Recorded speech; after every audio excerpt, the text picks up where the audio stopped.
Perfect. சரி, ஓடிட்டுருக்கு.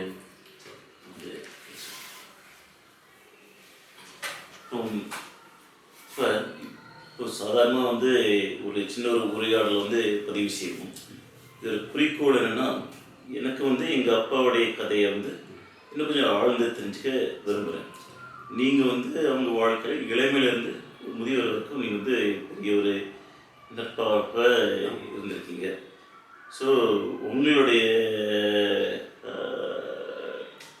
அனுபவங்களில் நான் தெரிஞ்சுக்க விரும்புகிறேன். முதல்ல இது தற்சமயம் குழந்தைகளோ வேறு யாரோ பார்த்தா உங்களை பற்றி தெரிஞ்சுக்க முதல்ல நீங்கள் உங்களுடைய கதையை கொஞ்சம் சுருக்கமாக சொல்லுங்கள். நீங்கள் யார், எங்கே, எப்படி பிறகு வாழ்க்கையில் நல்லா செஞ்சீங்க, அப்படி சுருக்கமாக கொஞ்சம் சொல்லுங்கள். எனக்கு என்னுடைய பெயர் சிவசுப்பிரமணியன், மணியன்மலை.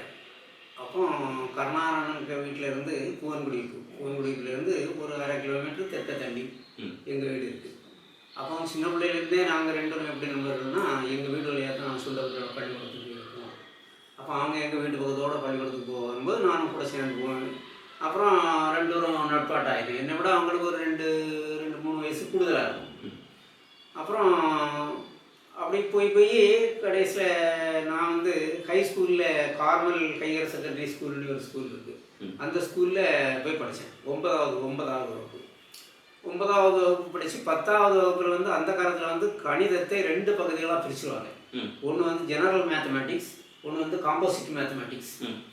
அப்போ ஆனால் நானும் அடிக்கடி டெய்லி சந்திச்சு பேசுகிற மாதிரி பேசுவோம். அப்போ அவங்க சொன்னாங்க, நீ காம்போசிட் மேத்தமேட்டிக்ஸ் எடுத்து படிக்கணும் அப்படின்னு சொல்கிறாங்க.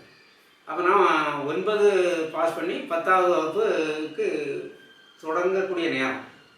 அப்போ சரிண்ணே, நான் காம்போசிட் மேத்தமேட்டிக்ஸ் எடுத்து படிக்கேன்னு சொல்லி அன்னைக்கு ஸ்கூலில் போனால், ஸ்கூல் அன்னைக்கு தான் புதுசாக திறக்கும் 10வது வகுப்பு. அங்கே போனால் அங்கே ஒரு சார் அவருக்கும் எனக்கும் என்னமோ ஒரு சில ஃபார்முலா, மேத்தமேட்டிக்கல் ஃபார்முலா பற்றி பேசிக்கிட்டு இருக்கும்போது அவர் எனக்கு நிறைய கேள்விகள் கேட்டார். ஒன்று ஏதோ சொல்ல தவறிட்டேன். அப்படி பலர் சொல்ல தவறிட்டாங்க. எல்லாரும் நில்லுன்னு சொன்னாங்க. திரும்ப அடுத்தால உட்கார சொன்னாங்க. அப்படி இருக்கும்போது கொஞ்ச நேரத்தில் ஒரு கிளர்க் யாரெல்லாம் காம்போசிட் மேத்தமேட்டிக்ஸை சேர போகிறீங்கன்னு கேட்காங்க. அப்போ எனக்கு இந்த சாருக்கு நிறைய இங்கிருந்து காம்போசிட் மேத்ஸ் வேணும்னு சொல்கிறதுக்கு தைரியம் இல்லை. நான் அப்படியே இருந்துட்டேன். அன்னைக்கு சாயங்காலம் கருணாகரன்கிட்ட சொல்ல காம்போசிட் மேத்ஸ் எடுக்கல. இன்னும் விவரங்கள் எல்லாம் சொன்னேன். அவங்க சொல்லுவாங்க, நீ கார்னரில் படிக்கலாம் பரவாயில்ல, சூறமுடியில் உனக்கு காம்போசிட் மேத்தமேட்டிக்ஸ் படிக்க இடம் வாங்கிட்டாங்க, அங்கே படிக்கணும்னு சொன்னாங்க. அப்போ அண்ணே சரிண்ணே, ஒரு நாள் டைம் கொடுங்க அப்படின்னு சொல்லி கேட்டுக்கிட்டு நேரே வீட்டுக்கு எங்கள் அம்மாட்ட சொன்னேன். அன்னைக்கு சாயங்காலமே எங்கள் அம்மா, எங்கள் தங்கச்சி 2 பேரும் சேர்ந்து அங்கே எங்கள் சொந்தக்காரர் ஒரு மாமா IPMS inspector of middle and primary schools இனி அவங்கள்ட்ட போய் சொல்லிட்டு வரேன் என்ன சொல்லிட்டு அங்கே போகிறாங்க. அங்கே போய் சொல்லிட்டு வந்தாங்க, நாளை காலையில் நீங்கள் 8 மணிக்கு கார்மெண்ட் ஸ்கூலுக்கு போயிரு. கார்மெண்ட் ஸ்கூல் எங்கள் வீட்டிலேருந்து 7.5 கிலோமீட்டருக்கு. டெய்லி நடந்து தான் திருப்பி வரும். முக்கியமான விஷயம். ஒரு 2 மணி நேரம் நடைய காலையில் ஒரு மணிக்குள்ள போயிடுவோம். நான் மட்டும் இல்லை, ஒரு 100கணக்கான பிள்ளைகள் இங்கேருந்து கார்மெண்ட் ஸ்கூலுக்கு படிக்க போகும். நம்ம ராஜாங்கம் துறையிலேருந்து, அதாவது எங்கள் வீட்டிலேருந்து ஒரு 1.5-2 கிலோமீட்டர் தெற்க இருந்தே அவங்க கார்மெண்ட் படிக்க வருவாங்க. எனக்கு 7.5 கிலோமீட்டர்னா அவங்களுக்கு 9.5 கிலோமீட்டர் இருக்கும். தூரம் நடந்து கார்மெண்ட்ல படிக்கணும்னு ஒரு ஆர்வத்தில் படிப்பாங்க. அப்போ எங்களுக்கு அந்த சூரமுடி ஸ்கூல் இருக்குது 1 கிலோமீட்டர் தான் இருக்கும். நானும் எல்லாரும் கூடாலையும் சேர்ந்து கார்மெண்ட்ல படிக்கணும் ஒரு புடிவாத மாட்டி எங்கள் அம்மா அப்பாட்ட சொல்லி கார்மெண்ட்ல படிக்க போயிட்டேன். அப்போ அந்த மாமாட்ட போய் சொல்லிட்டு வந்தாங்க. எங்கள் அம்மா எங்கள் தங்கச்சின்னு சொன்னாங்க, நாளை காலையில் 8 மணிக்கு கார்மெண்ட் ஸ்கூலுக்கு போயிரு, மாமா அங்கே வருவாங்க அப்படின்னு சொல்லி. நான் அடுத்த நாள் காலையில் 8 மணிக்கு போகும்போது எங்கள் மாமா ஸ்கூலுக்கு வெளியே கிளம்பி போகிறாங்க. அப்போ சைக்கிள் தான் உண்டு. சைக்கிளில் போகிறாங்க. ஐயோ மாமா சந்திக்க முடியலையே நினச்சிக்கிட்டு இருந்தேன். ஒரு 11 மணிக்கு போல் ஒரு கிளர்க் நீ காம்போசிட் மேத்தமேட்டிக்ஸ் உனக்கு படிக்கணும்னு சொல்லி ஏற்பாடாக இருக்குது. நீ 10th C வகுப்பில் போய் உட்காந்து. அந்த 10th C வகுப்பு மட்டும்தான் காம்போசிட் மேத்தமேட்டிக்ஸ். சரி, மீதி ஒரு 6-7 டிவிஷன் இருக்கும், எல்லாமே ஜெனரல் மேத்தமேட்டிக்ஸ். சரி, அப்படியே அங்கே போய் சேர்ந்தேன். என்னன்னா அண்ணனுக்கு ஒருத்தரையுமே அவங்க வரப்படுத்த மாட்டாங்க. என்னைய நீங்கள் காம்போசிட் மேத்ஸ் படிக்கணும்னு சொல்லி எனக்கு ரொம்ப சந்தோஷமாக இருந்துச்சு. அந்த சமயம் அப்போ 12ஆம் வகுப்பு நீங்கள்? அப்போ எங்களுக்கு 11 தான் உண்டு. சரி, 9, 10, 11 ஹை ஸ்கூல். சரி, 11 முடிச்சுட்டு அடுத்தால பியூசி ப்ரீ யூனிவர்சிட்டி கிளாஸ், அது வந்து காலேஜுக்கு வந்துடும். சரி. அப்புறம் நான் அடுத்த வருஷம் வந்து காலேஜில் படிக்கேன் பியூசி படிக்கும்போது மேத்தமேட்டிக்ஸ்னு ஒரு குரூப் உண்டு, மேத்தமேட்டிக்ஸ் படிக்கேன். அப்புறம் பிஎஸ்சி படிக்கேன், மேத்தமேட்டிக்ஸ் படிக்கேன். அப்போ கணக்குக்கு அவங்க இளமையிலேருந்தே அவங்க பல விவரங்கள்லாம் சொல்லி தருவாங்க. அவங்க அப்புறம் வந்து என்ன பண்ணாங்க, சுண்டவரையில் படித்து முடிச்சு அவங்க பொட்டல் ஸ்கூல்னு ஒரு ஸ்கூல் இருக்குது, பொட்டல் ஸ்கூலுக்கு போகிறாங்க. சரி. பொட்டல் ஸ்கூலில் போய் அவங்க படித்து அது அந்த 9, 10, 11 மணிக்கட்டி போட்டாங்க. நம்ம பூவன்குடியிலேருந்து ஒரு 2 கிலோமீட்டர் கிழக்க இருக்குது. சரி. அதில் படித்து ஸ்கூல் ஃபஸ்ட் கர்நாடகா. ஆ. அப்புறம் வந்து ஹிந்து காலேஜில் வந்து பியூசி படிக்காங்க. பியூசி மேத்ஸ் எடுத்து படிச்சுருப்பாங்க. படிச்சுக்கிட்டு அப்புறம் தியாகராஜா இன்ஜினியரிங் காலேஜில் போய் படிக்காங்க. அப்போ படிக்கும்போது இவங்க வந்து கேட்டது EEE, electrical and electronics engineering. சரி.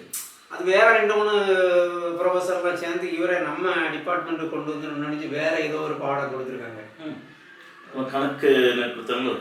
கணக்கு இல்லை, அங்கே வந்து மெக்கானிக்கல் இன்ஜினியரிங் இருக்கும், சிவில் இன்ஜினியரிங் இருக்கும், எலக்ட்ரிக்கல் இன்ஜினியர் இருக்கும். இவங்க எலக்ட்ரிக்கல் இன்ஜினியரிங் படிக்கணும்னு போய் சரி இவங்க வேற ஒரு ப்ரொஃபஸர் வந்து அவருக்கு கோர்ஸ் மெக்கானிக்கல்னு சொல்லுங்கன்னா ஃபார் எக்ஸாம்பிள் சரியா எந்த கோர்ஸ்ன்னு எனக்கு தெரியல, ஆனால் எலக்ட்ரிக்கல் கொடுக்கல, வேற ஒரு கோர்ஸ் இவர் 2 எலக்ட்ரிக்கல் எடுப்பாங்க. அதை தான் சொல்ல வரேன்.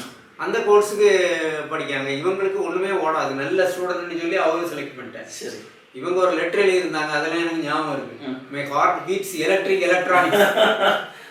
எனக்கு எலக்ட்ரானிக் பாடம், எலக்ட்ரிக்கல் அண்ட் எலக்ட்ரானிக்ஸ் பாடம் கொடுங்கன்னு லெட்டர் எழுதினாரு. லெட்டரை பார்த்த உடனே அந்த ப்ரொஃபஸர் கொடுத்தேன்னு சொல்லிட்டேன். அப்புறம் EEE படித்தாங்க. சரி சரி. படித்து அங்கே முடிச்சுட்டு அப்புறம் அங்கே அவங்க படிச்சுக்கிட்டு இருக்கக்கூடிய காலங்கள்லாம் எங்களுக்கு நெருக்கமான தொடர்பு உண்டு. எலக்ட்ரிசிட்டி பற்றி நிறைய சொல்லி தருவாங்க, சிங்கிள் பேஸை பற்றி சொல்லி தருவாங்க, 3 பேஸை பற்றி சொல்லி தருவாங்க. 3 different single phases make 1 3 phase அப்படின்னு சொல்லி தருவாங்க. ஃபிசிக்ஸு சொல்லி தருவாங்க, கெமிஸ்ட்ரி சொல்லி தருவாங்க. ஐயோ அவங்க சொல்லி தரது. நான் அப்புறம் 9, 10, 11 முடிச்சுக்கிட்டு பியூசிக்கு போனோம். 11 பாஸ். சரி. அப்போவுமே எனக்கு அதுவரையிலும் நாங்கள் படித்த மீடியம் வந்து தமிழ், அப்புறம் இங்கிலீஷில் படிக்கணும். சரி. அவங்க நிறைய புக்கெல்லாம் தந்து, நிறைய புக்குன்னு சொல்லணும், வர புத்தகங்கள்லாம் தந்து நியூட்டன்ஸ் எல்லாம் படிக்க சொல்லாங்க. சரி. நான் பியூசிக்கு தான் போய் படிக்க போகிறேன். அப்போ 3 லாயம் நான் காலேஜுக்கு போகிறதுக்கே எனக்கு தெரியும். to every action there is an equal and opposite reaction, third law, first law எல்லாம் சொன்னா நேரம் ஆகணும்னு சொல்லல. ஆமா, இதெல்லாம் வந்து எங்க அப்பா மூலமா நீங்க வந்து ஆர்வத்தை படிச்ச சொன்னது கொஞ்சம் விவரமா சொல்லுங்க. அது வந்து எப்படி இருக்கும், நீங்க வந்து எவ்வளவு முறை அவரை சந்திப்பீங்க? டெய்லி சந்திப்போம்ல. எனக்கு அவங்க வீட்டுக்கு பக்கத்துல நம்ம தென்னந்தோப்பு வயல் காரியங்கள்லாம். உங்க வீடு தானே, உங்க வீட்டுல இருந்து ஒரு 100 அடி தூரம் தள்ளி போனா எனக்கு ப்ராப்பர்ட்டிஸ் எல்லாம் வந்துடும். அப்போ டெய்லி அங்கே போய் தண்ணி வாங்கி வாங்கிறதுக்கு அப்புறம் வயலாட்டு இருந்து போவோம். போனா அவங்க வீட்டு முன்ன உள்ள ஆத்தங்கரையில தான் தண்ணி பாஞ்சு வரணும். அப்போ ஆத்தங்கரையில வந்து மடையில தண்ணி எப்படி பாயோ, ஆத்துல தண்ணி எப்படி எல்லாம் வந்துட்டு வரும். அப்போ டெய்லி அவங்கள காலையில சந்திச்ச மாதிரி ஆயிடும். சரி. மற்றபடியும் 1 மணி நேரம் 2 நேரம் சேர்ந்து பேசிக்கிட்டு நிற்போம். ஆனால் பேசினா அவங்க வந்து அஸ்ட்ரானமி பற்றி பேசுவாங்க, கெமிஸ்ட்ரியை பற்றி பேசுவாங்க, பிசிக்ஸை பற்றி பேசுவாங்க. வீட்டில் வந்து அருட்பூங்கா அறிவியல் நூலகம்னு ஒன்று வச்சுருந்தாங்க. அதில் ரொம்ப விலைமதிக்க முடியாத புத்தகங்களும் வச்சுருந்தாங்க. புத்தகத்துக்கு மேலே 50-100 ரூபா தான் இருக்கலாமல் இருக்கும். அதில் இருக்கக்கூடிய அந்த அறிவு வந்து விலைமதிக்க முடியாத அளவுக்கு உள்ளது. அப்போ எனக்கு அப்போ கூட பல புத்தகங்கள், நான் படித்த புத்தகங்கள் ஞாபகம் இருக்குது. சில புத்தகங்கள் எனக்கே தந்திருக்காங்க. அறிவியலின் வரலாறு, பௌதிகத்தின் வரலாறு இனி ஒரு புக்கு. அதெல்லாம் என்ன இருக்குது, தாளாக கிழிஞ்சிருந்து அந்த அண்ணி வச்சுக்கிங்கன்னு தந்தாங்க. அது ஒரு 400 பேஜஸ் இருக்கும். அந்த பிசிக்ஸில் உள்ள அடிப்படை விவரங்கள்லாம் அதில் படிக்கும்போது நமக்கே ரொம்ப ஆர்வமாக இருக்கும். வேற உலகத்துக்கே போகிற மாதிரி இருக்கும். தியரி ஆஃப் ரிலேட்டிவிட்டி எல்லாம் இருக்கும் தமிழில். ஆமாம். அப்புறம் இன்னொரு புக்கு என்னன்னா, அதுவும் தமிழில் தான், அண்டத்தின் அடிப்படை கற்கள், the foundation blocks of the universe. அப்போ அந்த புக்கு படித்தா அதில் 100 எலிமெண்ட்டையும் நான் இப்போ சொல்லிடுவேன். நான் வேணா ஒரு 10 எலிமெண்ட் சொல்லேன். Hydrogen, helium, lithium, beryllium, boron, carbon, nitrogen, chlorine, sodium, magnesium, aluminium, silicon, phosphorus, argon, potassium, calcium, titanium, iodine, chromium, manganese, iron, cobalt, nickel. நான் இன்னும் ஒரு 80க்கு போகிறேன். 79 gold, 80 gold, mercury, thallium, lead, bismuth, polonium, astatine, radon, francium, radium, actinium, thorium, protactinium, uranium, neptunium, plutonium, americium, curium, berkelium, californium, einsteinium, fermium, mendelevium, nobelium, lawrencium 103. அந்த காலத்தில் 103 தான் உண்டு. நான் 100 அவ்வளோ கடற்கடன்னு சொல்லிடுவேன். அவ்வளவுக்கு எனக்கு கெமிஸ்ட்ரியில் ஒரு பற்று. இடையில கொஞ்சம் சொல்லலை, டைமாக இருக்கும் எங்க.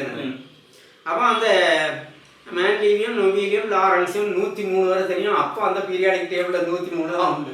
இப்போ திரும்ப ஒரு 15 சேர்த்து 118 ஆயிருக்குன்னு நினைக்கிறேன். அப்படி இதெல்லாம் நான் சொல்லலைன்னா கருணாரண்ணனுக்கு ஒரு அடிப்படை முயற்சினால தான் நான் இது சொல்லுவேன். அதே மாதிரி ஃபிசிக்ஸ்லையும் அந்த நியூட்டன்ஸ்லாம் இது அடிப்படை முயற்சின்னு சொன்னீங்க. அப்படின்னா எப்படி அது வந்து எப்படி புரிஞ்சுக்கிறது, என்ன முயற்சின்னா? அதாவது பூவோடு சேர்ந்த நாரும் மனம் வரும்னு நம்ம சொல்லுவோம். சுருக்கமாக சொன்னோம்னா அவங்களுக்கும் எனக்கும் ஒரு அண்டர்ஸ்டாண்டிங். அதனால அவங்க என்ன பேசுனாங்களோ அதை அப்படியே நான் அதை ஃபாலோ பண்ணணும்னு கூட நினைப்பேன். எப்படின்னு கேட்டீங்கன்னா, உங்கள் தாத்தாவுக்கு பேர் வந்து திருமாலை பெருமாள், எங்கள் அப்பாவுக்கு பேர் திருமாலை குட்டி நாடார். அந்த ஜெனரேஷன்லேயே ஒரு ஒற்றுமை. அடுத்த ஜெனரேஷனில் வந்து உங்கள் அப்பாவுக்கு சகோதரிக்கு பேர் மனோன்மணி, எனக்கு சகோதரிக்கு பேர் மனோன்மணி தங்கம். அடுத்த ஜெனரேஷன்ல ஒரு ஒற்றுமை. அதனால அடுத்தால உங்களுக்கு ஆதவனி பேர் விட்டாங்க, நான் ஒரு ஆதவனி பேர் விட்டேன். சரி சரி. அப்படி ஒரு வகையான there is a resemblance between these two families. மற்றபடி ரெண்டாவது ஒரு சொந்தமும் உருவாச்சு. எப்படின்னா, உங்க அம்மாவுக்கு சித்தப்பா மகனுக்கு எங்க சித்தப்பாவுக்கு மகளை கல்யாணம் பண்ணி கொடுத்துருக்கு புட்டர்குளத்துல. அப்போ ஒரு சொந்தமாயிடுச்சு. அது பிற்காலத்தில் சொந்தத்தோட நட்பு தான் எங்களுக்கு ரொம்ப பெருசாகிட்டு இருக்கும். அப்படி அந்த இன்னொரு 100 வச்சுருந்தாங்க. நிறைய புத்தகங்கள் வந்து எடுத்து படிப்போம். அந்த லைப்ரரியிலே நான் தான் அருள் பூங்கா அறிவியல் நூல் இருக்கும். ஏன்னா அண்ணன் இங்கே இருக்க மாட்டான், அவங்க தியாகராஜ இன்ஜினியரிங் காலேஜில் மதுரையில் படிச்சுக்கிட்டு இருந்தக்கூடிய காலகட்டம். அப்போ நீதிபதி எம் இஸ்மாயில் மூர்த்தி எழுதுனது குற்றவியல் சட்டம்னு சொல்லி, ஏன்னா அது எனக்கு ரொம்ப பிடிச்சிருந்து. அதெல்லாம் படித்தா அந்த சட்டம் எப்படி இருக்குது, அறத்தின் அடிப்படையிலானது, நியாயத்தின் அடிப்படையிலானது, நீதியின் அடிப்படையிலான அவர் சொல்லி வளர்ப்பார். அந்த பிரிட்டிஷ்லாம் எப்படி ஃபார்மேஷன் ஆச்சுங்கிறதெல்லாம் ஒவ்வொருத்தையெல்லாம் அது சொல்லுவார். அப்படி எனக்கு ஒவ்வொரு புக்கை படித்தாலும் ஒரு புது உலகமும் ஒரு புத்துணவும் தரக்கூடியதாக இருக்கும். அந்த நூல் நிலையத்தில் நிறைய அறிவு எனக்கு வளர்ந்தது. எப்பவுமே வீட்டில் வந்து எப்பவுமே எனக்கு வீட்டில் ஒரு பீரியாடிக் டேபிள் இருக்கும். நான் யாராவது கல்யாணம் ஆகிட்டு நான் பரிசுக்கு கூட பீரியாடிக் டேபிள் வாங்கி கொடுத்துருக்கேன். சரி. அப்புறம் எனக்கு பையனுக்கு வந்து கெமிஸ்ட்ரியில் வந்து 198 200, கணக்கில் வந்து அவனுக்கு 200க்கு 200. சரி. அப்போ நான் இப்படி இந்த கணக்கு மேலே ரொம்ப பற்றும் ஒரு ஆர்வம் இருந்ததுனால எனக்கு மனைவி கூட மேத்ஸ் படித்தவங்களா இருந்தால் நல்லா இருக்கான்னு நான் நினச்சிருந்தேன். சரி. அதே மாதிரி எனக்கு ஒய்ஃபும் பிஎஸ்சி மேத்ஸ். சரி. அதனால எங்கள் பையனுக்கு கணக்கில் 200க்கு 200 கிடைத்ததோ +2 நான் நினச்சிருக்கேன். அவனும் ஸ்கூல் ஃபஸ்ட்டு, நல்லா படிக்கக்கூடிய பையன். இப்படி அந்த அண்ணனுக்கு கொஞ்சம் கொஞ்சமான அந்த அறிவு எனக்கு ஒரு ஊக்கத்தை கொடுத்து எனக்கு உள்ளத்தில் பதிந்து உடலில் பதிந்து ஆத்மாவிலேயே வந்து அப்படியே ஒரு நிறைய வகையான வளர்ச்சி. இதுலேருந்து என்னன்னா, ஒரு மனிதர் இன்னொரு மனிதனுக்கு பொன்னையும் பொருளையும் கொடுக்கணும்னு கிடையாது. இந்த வழியோட போப்பாடி வழிகாட்டி விட்டா போதும். அவட அன்னைக்கு அப்படி கொஞ்சம் வரப்போகிறது என்னன்னா, நான் மேத்ஸ் படிச்சிருக்க மாட்டேன், ஒருவேளை வேற ஏதாவது ஒரு சப்ஜெக்ட் படிச்சிருக்கலாம். கண்டிப்பாக மேத்ஸ் பிசிக்ஸ் கெமிஸ்ட்ரியிலே வந்துருக்க மாட்டேன்னா இருக்கலாம். அவங்க ஒரு வார்த்தை சொன்னதுனால எனக்கு லைஃபே வேற விதமாக போயிட்டு இப்போ அடுத்த ஜெனரேஷன் அப்படி அது நம்ம பரம்பரைக்கே ஒரு சொத்து மாதிரி அவங்க சொன்னக்கூடிய வார்த்தைகள் படிச்சிருந்த காரியங்கள் எல்லாம் ஆயிடுச்சு. அப்புறம் தியாகராஜா இன்ஜினியரிங்கெல்லாம் படித்தாங்க. படிச்சுக்கிட்டு ஐஐடி கான்பூரில் பிஹெச்டி பண்ணாங்கன்னு நினைக்கிறேன். பிஹெச்டி பண்ணும்போதும் ஒரு ஆமாம் ஒரு அருமையான நிகழ்ச்சி நடந்தது. அதாவது போஸ்ட் கிராஜுவேட் டிகிரி இருந்தால் தான் பிஹெச்டி பண்ண முடியும். இவங்க வந்து ஏதோ எம்டெக் அப்படி ஒரு கோர்ஸை ஜாயின் பண்ணாங்க. ஒரு 6 மாதம் ஆனோடனே அவங்கெல்லாம் நீ எம்டெக் பண்ணான்ட்டான், டைரக்டாக பிஹெச்டி போயிடுன்னு சொல்லிட்டாங்க. அதனால அண்ணனுக்கு டிகிரி வந்து பிஇ பிஹெச்டின்னு இருக்கும். எம்டெக் எம்எஸ்சி எம்இ அந்த இதெல்லாம் இருக்காது. அப்படி ஒரு அபூர்வமான வளர்ச்சி எனக்கு அதெல்லாம் நல்லா தெரியும். எனக்கு கொஞ்சம் இன்னும் ஒரு இந்த இளமை விவரங்கள் எனக்கு இந்த நூலகம் அப்பா அறிவியல் நூலகம், அந்த நூலகம் வந்து எப்போ துவங்கினாங்க, அதில் தோராயம் எவ்வளோ புத்தகங்கள் இருக்கும், அது எப்படி சேகரிச்சாங்க? அது வந்து தொடங்கினது வந்து கிட்டத்தட்ட நான் வந்து காலேஜில் படிக்கக்கூடிய காலகட்டம் 1965 நான் எஸ்எஸ்எல்சி முடித்தேன். எஸ்எஸ்எல்சி முடிக்கும்போதே லைப்ரரி ஆரம்பிச்சிட்டாங்க. 67 ஆரம்பிச்சிருக்கோம். அப்படியா? ஆமாம், 67ன்னா அவருக்கு காலேஜில் படிக்காம பியூசி. சரி. அப்படின்னா அவர் ஏற்கனவே பியூசி முடிச்சுட்டு காலேஜில் இருக்கிறது சொன்னீங்கன்னா அவங்க என்னோட ஒரு 3-4 வயசுக்கு கூடுதல் வைங்களா. சரி. அவங்க வந்து என்ன பண்ணியிருப்பாங்க, தியாகராஜா இன்ஜினியரிங் காலேஜில் படிச்சுட்டு இருந்திருப்பாங்க. அந்த சமயம் துவங்கினது. ஆமாம், காலேஜில் படிக்கிற சமயம். ஆமாம். சரி. அப்புறம் வந்து நிறைய கணக்கு புக்கெல்லாம் வச்சுருப்பாங்க. அவங்க வீட்டில் இருக்க முடியல, அவங்க பார்த்தாச்சுன்னா ஒரு டேபிள் கிடக்கும்.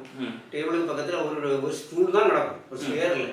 ஸ்டூலில் இருந்து ஒரு கணக்கு விடாமல் செய்வாங்க. சேர்னா பின்னால் சாஞ்சி இருக்கலாம்ல, அந்த சௌகரியம் இருக்காது. ஸ்டூலில் தான் இருப்பாங்க. அக்கா கூட சில சமயங்களில் எதிர்பக்கத்தில் இருந்து கணக்கு செய்துக்கிட்டு இருப்பாங்க. ஆமாம். சரி. அவங்க வந்து ஒரு பிஎஸ்சி மேத்ஸ் அந்த மாதிரிப்பட்ட கணக்கு தான். இவங்க கணக்கையும் கூட உட்காந்து ஒரு கம்பெனி கொடுத்த மாதிரி பண்ணிக்கிட்டு இருப்பான். இவங்களுக்கு இன்ஜினியரிங் மேத்தமேட்டிக்ஸ் அது பண்ணுவாங்க. அடுத்த புக்கு படிப்பா. இஸ் அன் இன்டர்நேஷனல் மேத்தமேட்டிஷியன் நம்ம கருணாராயணன். இப்படி அவங்க இன்ஜினியரிங் படித்தாலும் அந்த வளர்ச்சி வந்து இப்படி கணக்கில் ஒரு பெரிய மேதாவி கணக்கில் அப்படிலாம் படித்தாங்க. படிச்சு இந்த நூல்கள் எல்லாம் பார்த்து எனக்கும் அவங்களோட ரொம்ப ஒன்றி போயிடும். என்ன அவங்களுக்கு ரொம்ப பிடிக்கும், அவங்களுக்கு எனக்கு ரொம்ப பிடிக்கும். எது சொன்னாலும் கேட்பேன். அப்போ தான் அந்த நூல்லையும் வச்சது.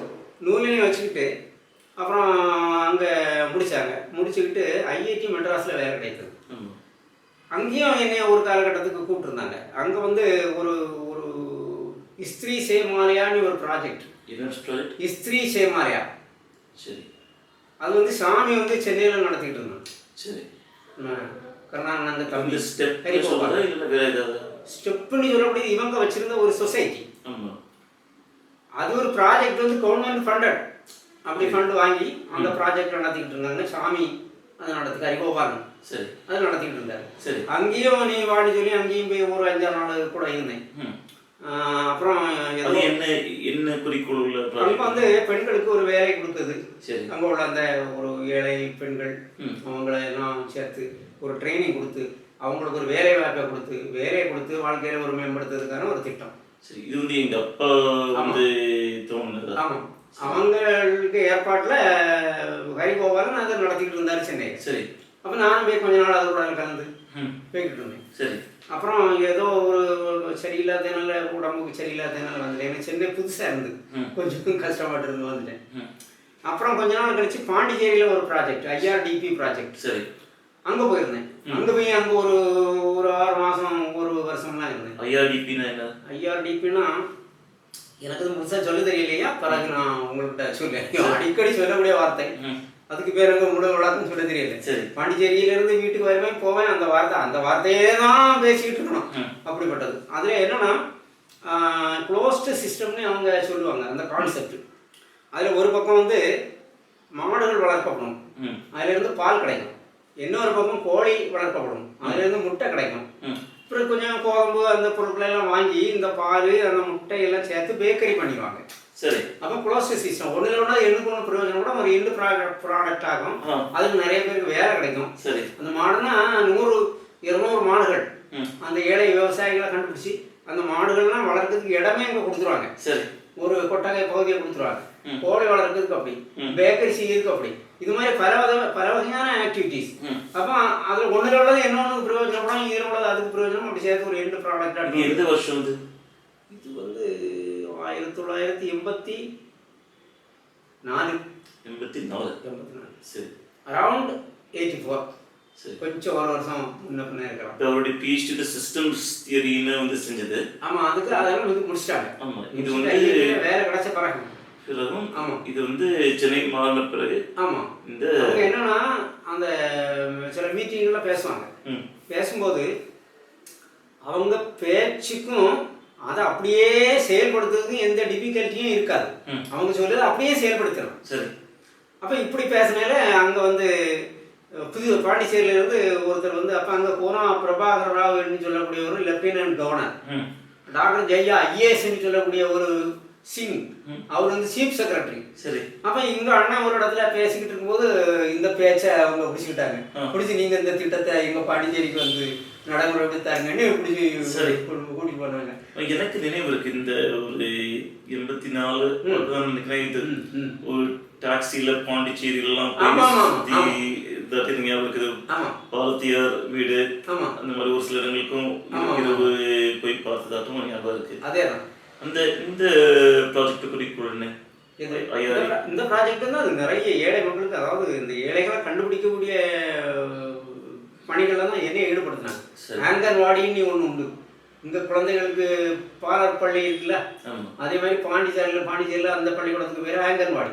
சரி. அங்கே வந்து 1வது வகுப்பு படிக்க முந்தின வகுப்பு பிள்ளைகள். இப்போ வந்து நம்ம வேற என்னெல்லாமோ கொண்டு வந்துட்டோம், எல்கேஜி கிண்டர் கார்டன் இதெல்லாம் கொண்டு வந்துட்டோம். அங்கே அப்படி கிடையாது.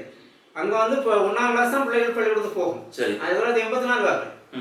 அப்போ அங்கே வந்து பால்வாடின்னு ஒரு ஆங்கன்வாடின்னு அதில் குழந்தைகள் படிக்க வைக்கிறதுக்குள்ள ஒரு முறை இருந்தது. அதில் படிக்க வேண்டிய ஆங்கன்வாடி அவ்வளோ அந்த பாண்டிச்சேரியில் அத்தனை ஆங்கன்வாடிக்கும் போயிருக்கேன். போய் அங்கே அந்த கிரைட்டீரியா என்னன்னு சொன்னால், அந்த குழந்தைகள் ஏழைன்னு கண்டுபிடிக்க அப்படின்னா மேல் சட்டை போடாத சில குழந்தைகள், மேல் சட்டை கிழிஞ்சி இருக்கும் சிலது, அது உண்மையிலே பாவம். அந்த தாதாப்பனால போட முடியல, சட்டை போட்டு விட முடியல. அந்த ஃபேமிலிஸை கண்டுபிடிச்சி அந்த பேரண்ட்ஸை கூப்பிட்டு அவங்களுக்கு தொழில் வாய்ப்பை கொடுத்து அவங்கள வளர்த்து மேலே கொண்டு வர்றது தான் அந்த IRDP ப்ரோக்ராம். ஆமாம். இது வந்து எவ்வளோ வருஷம் நடந்தது இந்த ப்ரோக்ராம் உங்களுக்கு தெரியுமா? எனக்கு தெரிய ஒரு 3 வருஷம் கிட்ட போயிடும். சரி. இது வந்து ஒரு ஐடியில் வேலை செஞ்ச சமயம் இது வந்து ஆமாம் ஐஐடியிலேருந்து அவங்கள டெப்யூட் பண்ணி பாண்டிச்சேரி கொடுத்தாங்க. அப்போவே IRDP ப்ரோக்ராம் பண்ணாங்க. இது வந்து CRDக்கு முன்னாடி உள்ள ஒரு CRD வந்து அதுக்கு முந்தைய ஃபார்ம் பண்ண சென்டர் ஃபார் ரூரல் டெவலப்மெண்ட். ஆமாம். அது வந்து IIT மெட்ராஸில் அவங்க உருவாக்கினாங்க. ஆமாம். அதில் சீஃப் டெக்னோ எக்கனாமிக் ஆஃபீஸர்னு வந்து ஒரு டைட்டில் வச்சுருந்தாங்க. நான் இளமையாக இருக்கும்போது அதை வந்து மற்றவங்க சொன்னால் யாருக்கும் புரியும். எல்லாரும் வந்து அசிஸ்டன்ட் ப்ரொஃபஸர்னு வந்து எதிர்பார்த்து இது யாருன்னா சீஃப் டெக்னோ எக்கனாமிக் ஆஃபீஸர்னு சொல்கிற இது வந்து இது ஐடி தானே வந்து பல பேர் கேள்வி கேட்பாங்க. இது வந்து நீங்கள் சொல்கிறது கிட்ட இது வந்து CRDக்கு பிறகு தான் IRDP. CRD ஃபார்ம் பண்ணிட்டாங்க. ஆமாம். IIT மெட்ராஸ். சரி. அதில் பேசிக்கிட்டு இருக்கும்போது தான் இவங்க கண்டுபிடிச்சி அங்கே பாண்டிச்சேரி கூட்டிட்டு வந்தாங்க. அந்த ப்ராஜெக்ட் கொஞ்ச நாள் நடந்துகிட்டு இருந்தது. சரி. அப்புறம் வந்து நாராயணபுரம்னு ஒரு இடத்துல ஒரு ப்ராஜெக்ட் தொடர்பானது.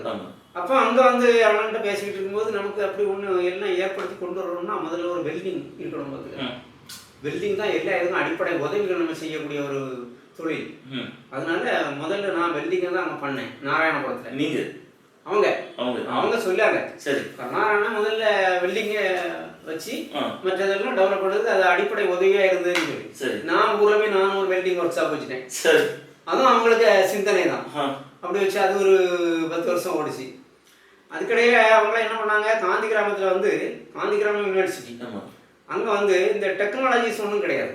அந்த சோசியாலஜி, அக்ரிகல்ச்சர் இந்த மாதிரிப்பட்ட சில சப்ஜெக்டை வச்சு தான் அவங்க பண்ணிகிட்டு இருந்தாங்க. சரி, அப்போ இவங்கள ஒரு இடத்துல வந்து தேவேந்திர பாய்னு நினைக்க எனக்கு கரெக்டாக ஆமாம், இவர் வந்து அங்கே கூப்பிட்டு நீங்கள் இங்கே ஒரு டெக்னாலஜி சம்பந்தமாட்டு ஒன்று பண்ணுங்க எப்படி கூப்பிட்டுருக்காங்க. கூப்பிட்டு ஒரு பெரிய பில்டிங்கையும் கொடுத்து அது வந்து RTC பில்டிங் இருந்துல்ல, அதை கொடுத்து அதில் பண்ண ஆரம்பித்தாங்க. அங்கே வந்து RTC ஆரம்பித்தாங்க, ரூரல் டெக்னாலஜி சென்டர். அப்போ தொடங்கினதும்? ஆமாம். அதுக்கு முன்னாடி இல்லை அண்ணன் தான் கரார் அண்ணன் தான் தொடங்கினேன். நான் முதல்ல அவங்கள அண்ணான்னு கூப்பிடுவேன், 2வது சாரணி தான் கூப்பிடுவேன். பழக்கங்கள் அப்படி அவங்க தான் RTC தொடங்கின ரூரல் டெக்னாலஜி சென்டர். ஒரு BSc 3 இயர் டிகிரி கோர்ஸ் வச்சாங்க. வச்சு அது அப்படி வளர்ந்துகிட்டே இருந்து அவங்க தான் கோர்ஸ்லாம் வந்து கரிக்குலம்லாம் தயார் பண்ணி எல்லாமே இது செஞ்சது. எனக்கு வந்து இது தெரிஞ்சிருக்கலாம், இது வந்து ஞாபகம் இல்லை. அப்பதான் தோணுனதாட்டு எனக்கு அண்ணன் தான் தொடர்ந்து. அது வந்து காந்திகிராம யூனிவர்சிட்டி டெக்னாலஜிக்கல் ஸ்டடீஸே கிடையாது.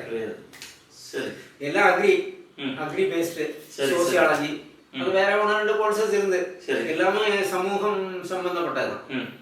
சமூகம் சம்பந்தப்பட்டது, விவசாயம் சம்பந்தப்பட்டது. அதுல உங்களுக்கு என்ன ஈடுபாடு? என்ன 2வது கூப்பிட்டாங்க. அங்க போறோன்னே அவங்க அதோட நிக்கல. அவங்க என்ன பண்ணாங்க, மக்களுக்கு உண்ண உணவும் உடுக்க உடையும் இருக்க இடமும் வேணும். ஆனா இன்னத்த நிலைமையில பார்த்தா உண்ண உணவு கிடைக்குது, இருக்க இடம் இல்லை.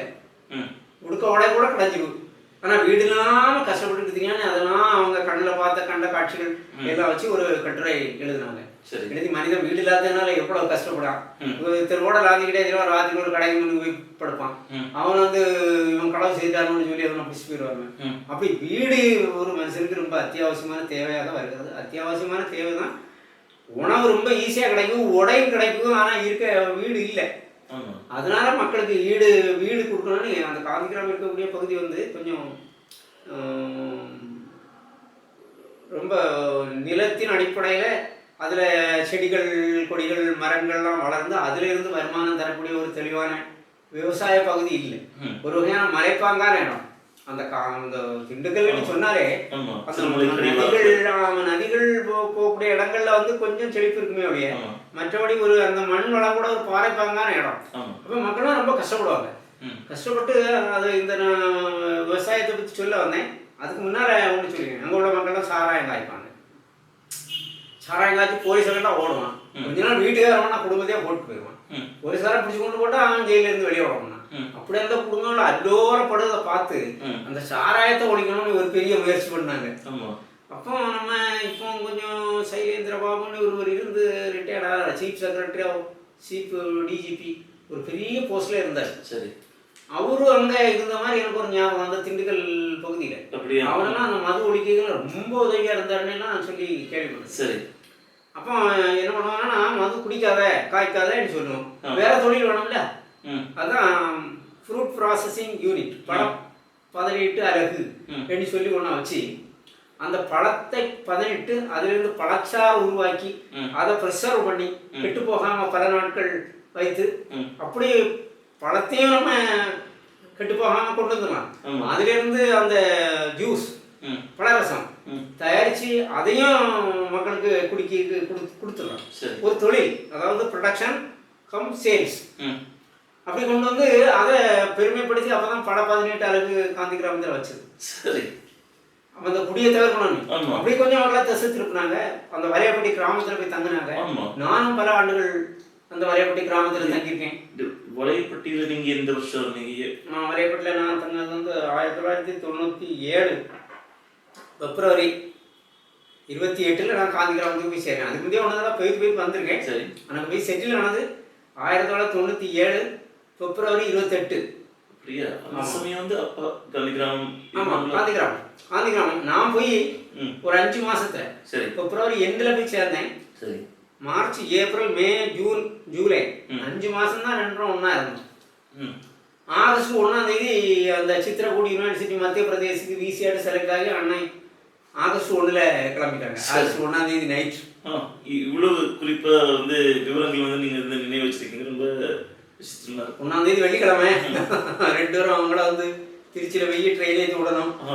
அப்போ நானும் நிறைய ஆளுகள் கூட போவாங்கல்ல, என்ன நான் ஒரு பக்கத்தில் ஒதுங்கி நிற்கவா அப்படின்னு சொல்லி அவங்கள கூட்டி பக்கத்துலேயே உட்கார வச்சுக்கிட்டாங்க.